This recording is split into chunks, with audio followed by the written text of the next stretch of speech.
I am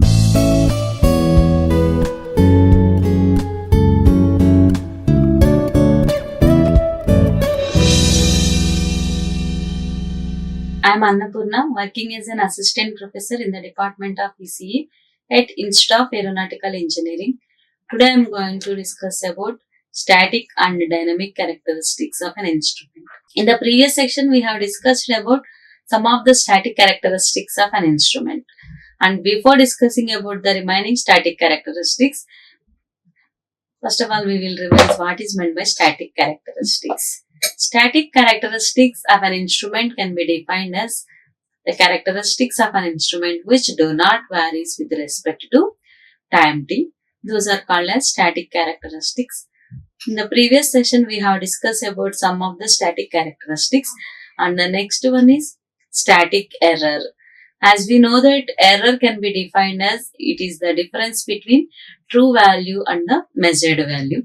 Here, coming to the static error, the static error can be defined as the difference between true value of the quantity that does not vary with respect to time t and the indicated value of an instrument. AI is known as static error and it can be represented as ES equal to AT minus AI, where ES indicates the static error and AT is the true value and AI is the measured value. From this, we can say that the static error can be defined as the difference between true value of the instrument to the indicated value of the instrument, whereas the characteristics do not vary with respect to time t. And next one is errors. What is meant by error? Error can be defined as the difference between true value and the indicated value. We have three types of error: gross error, systematic error and random error. Again, the systematic errors are classified into three types: instrumental error, environmental error and observational error. Coming to the gross error can be defined as the difference between true value and the measured value of the quantity. Here we got the gross error due to the human mistakes. Sometimes the mistakes made by the observer also we are obtaining this type of error. Whereas systematic error means here it comes under instrumental, environmental and observational error. Coming to the instrumental error, if an instrument having any aging factor or if the instrument is not working properly or the instrument is not suitable for a particular application, then we got the error. Those errors comes under instrumental error. And environmental error, if the error is observed due to the environmental conditions, sometimes if the experiment is doing in a room temperature or the experiment is doing outside the room temperature, based upon that, if you observe any error, those errors comes under environmental error. Next, third one is observational error. These observational errors comes under the parallax error.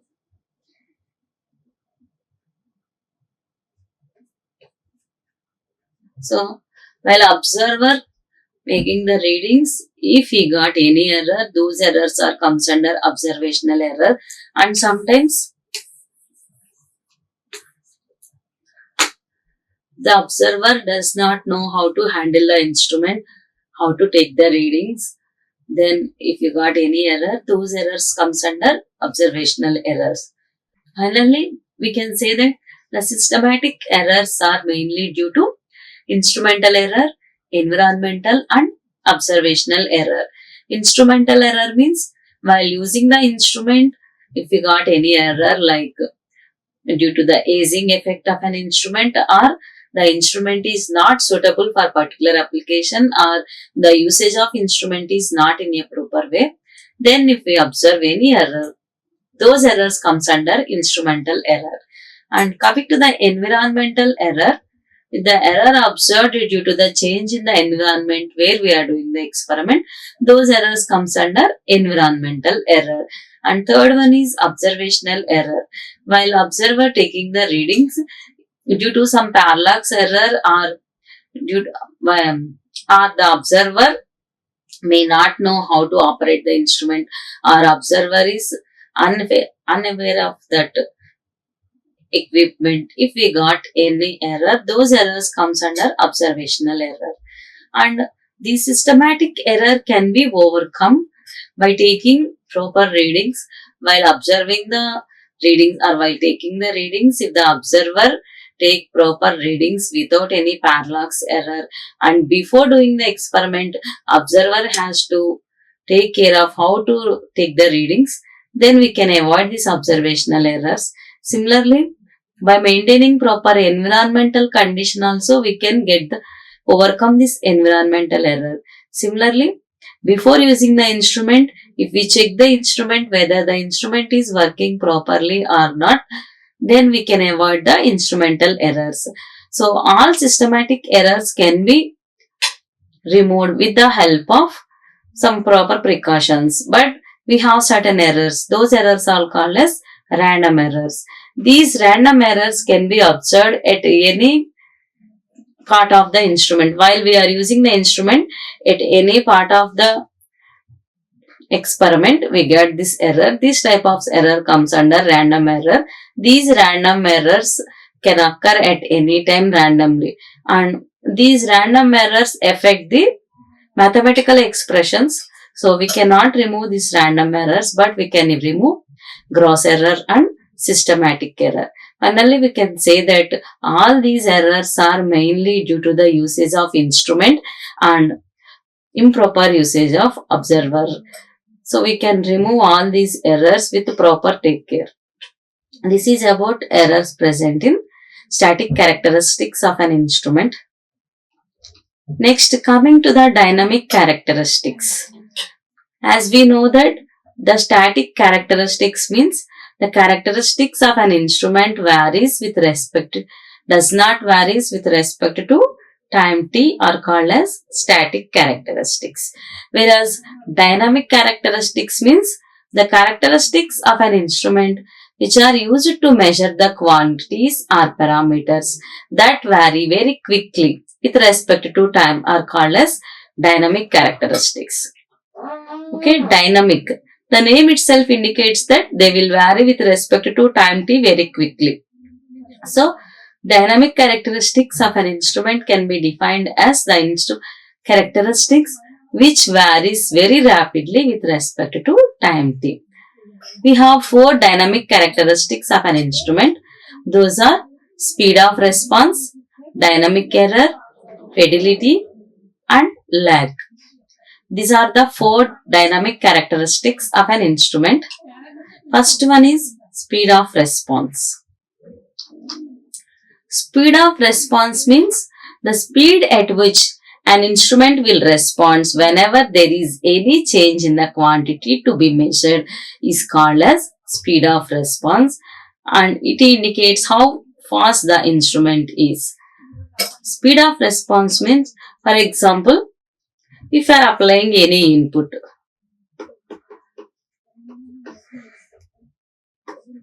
it produces an output.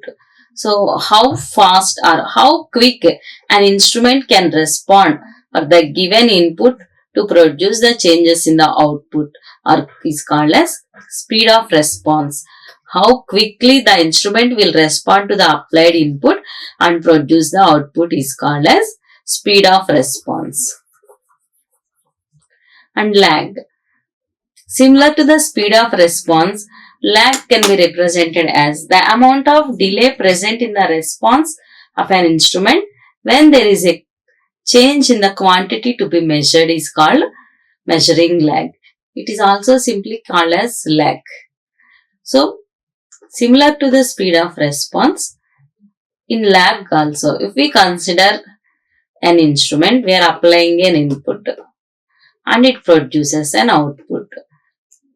So, how fast an instrument can respond for the given input is called as speed of response.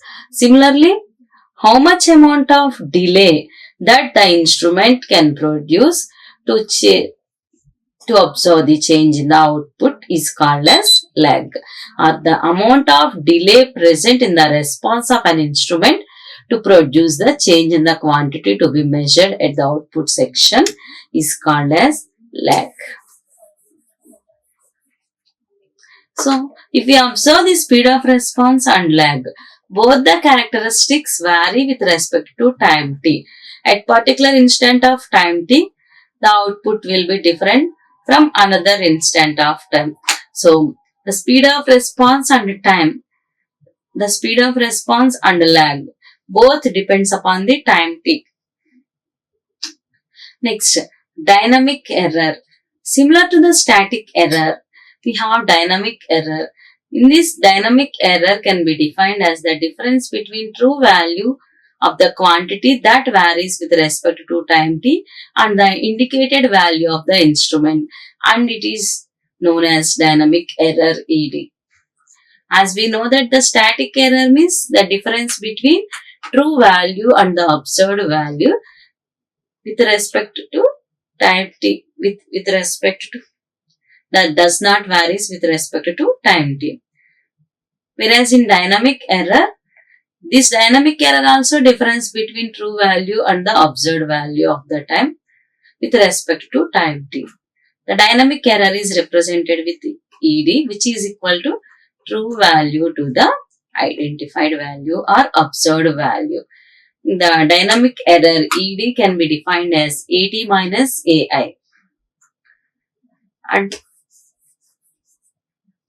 finally, the last dynamic characteristic is fidelity.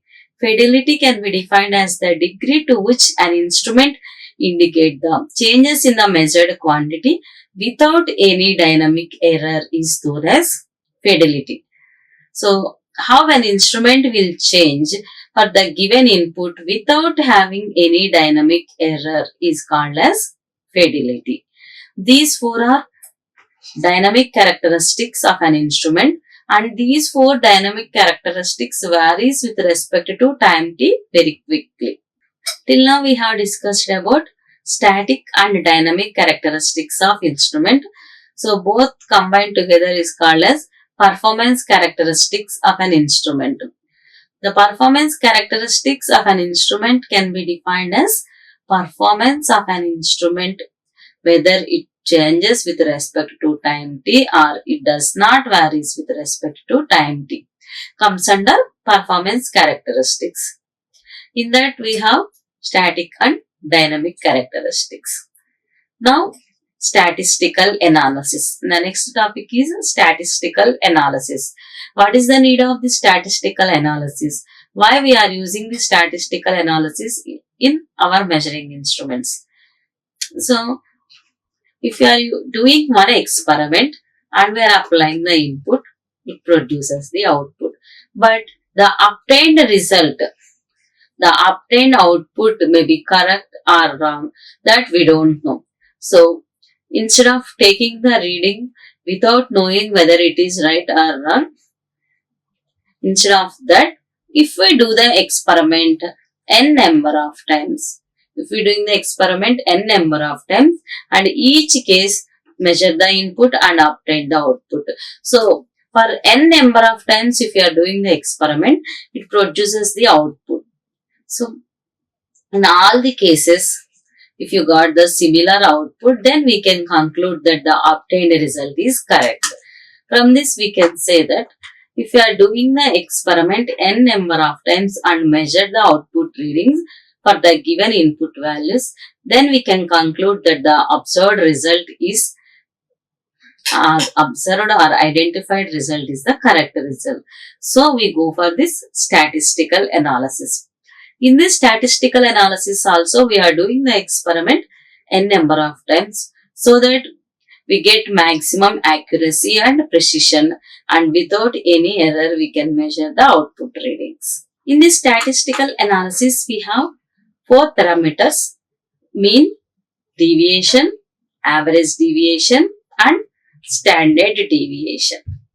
These are the four statistical parameters we have in our measurements. In this, first one is mean. If we are doing the experiment n number of times, each time that is indicated with a sample x1.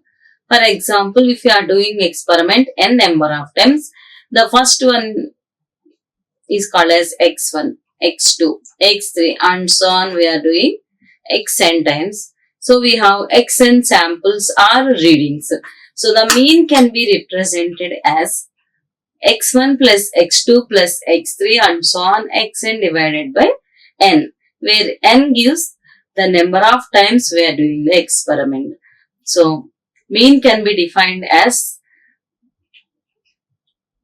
at x1, x2, x3 and so on xn are the n readings of a particular measurements. The mean or average value of these readings can be calculated by using the formula m equal to x1 plus x2 plus x3 and so on xn by n, where m is called as mean and n represents the average value. From this, we can say that if you are doing an experiment n number of times, each one represent with one sample. So if we are doing experiment n times, x1, x2, x3 and so on xn represents xn samples, then we can find out the mean value as the x1 plus x2 plus x3 and so on xn by n. Next, coming to deviation. Deviation from the mean. It can be defined as the difference between the reading of a particular measurement and the mean value is known as deviation from mean. And it is also called as deviation. So, if you are doing any experiment, we have the readings x1, x2, x3 and so on xn. If any value, either x1, x2 or x3, a particular sample can be deviated from the true value, then that deviated value is called as deviation from mean. For example, if you are doing an experiment, in the first cycle, we are obtaining the value as 99.5. If you are doing the similar experiment in the same environmental condition, we obtain the output as 99.2. In the third case, we observe the reading as 99.5. So, if you observe this one, in the second case, the identified value is deviated from the mean value. So, this is called as deviation from mean. Thank you. Like, share and subscribe. Hit the bell icon for more updates.